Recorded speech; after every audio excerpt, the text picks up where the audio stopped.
আপনারটা বলেন যে আমি করেছি, এটা আমি আমাকে 12 বছর আপনাদের সাথে আমার রিলেশন।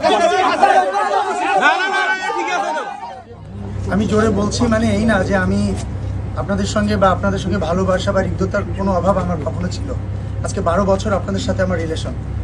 আমার চোখের সামনে এ পর্যন্ত কখনো আপনারা বলতেও পারবেন না কেউ যে আপনাদেরকে ছোট করে কোনো কথা আমি এ পর্যন্ত বলছি। আমি কখনো কোনোদিন নেভার এভার আমি কখনো বলি নাই। আমার সামনে আমার ভাইদের আজকে রক্তাক্ত বা যে হোক অসুস্থ, এটার দায়ভার আজকে আমার উপরে এসে পড়েছে। সত্যি এটা আমার কাছে অনেক বেশি কষ্টের ব্যাপার। বিশেষ করে আজকের দিনটা আমি কখনো কল্পনাও করিনি যে আজকে আমার ভাইদের রক্তের দায়ভার আমার উপরে এসে পড়বে। সো গতকাল 23 তারিখ ছিল।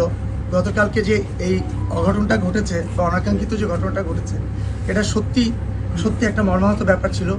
এটার জন্য আমি অন্তরের অন্তঃস্থল থেকে অনেক বেশি কষ্ট পেয়েছি এবং এটা আমি আপনাদের কাছে আসলে আমার কোনো ভাষা নাই। আপনারা আমি জানি কিনা জানি না, আমার একটা গ্রুপ আছে, আপনারা জানেন আমি সারা রাত আপনাদের সাথে কথা বলার ট্রাই করেছি যে আমি স্পটে ছিলাম না। আমি থেকে আপনার সামনে যদি কিছু হইতো আমি অবশ্যই এটা দায়ভার আমি নিতাম। তো তারপরেও যে ঘটনাটা ঘটেছে এটার জন্য আমি সত্যি কথা আমার মেম্বাররা বলেন বা যাদের আপনারা যারাই বলছেন যে আমার কথা বা আমার মেম্বাররা যারাই এই ঘটনার সাথে জড়িত আপনারাই বলছেন সেটা, আমি সবার পক্ষ থেকে আমি সত্যি কথা আন্তরিকভাবে দুঃখিত। সবাই এটা ক্ষমা সুন্দর দৃষ্টিতে দেখবেন।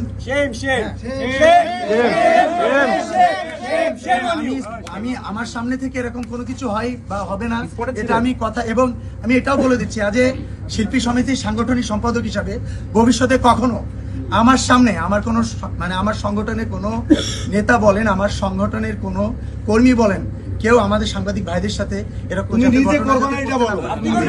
আমি তো করবোই না।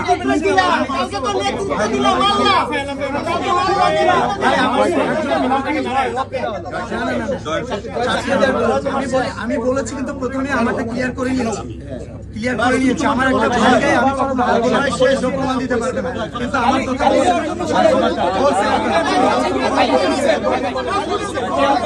গালি দিয়েছেন এবং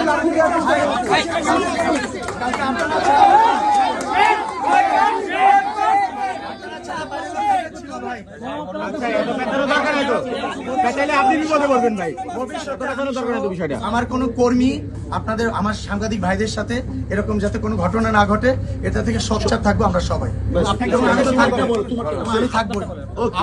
আপনারটা বলেন যে আমি করেছি, এটা আমি আমাকে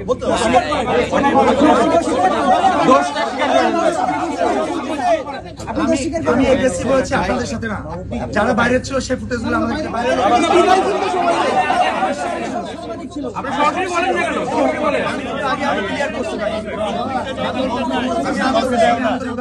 আমি আগে বলছি ঘটনার জন্য আমি আন্তরিকভাবে দুঃখিত। আমি বলি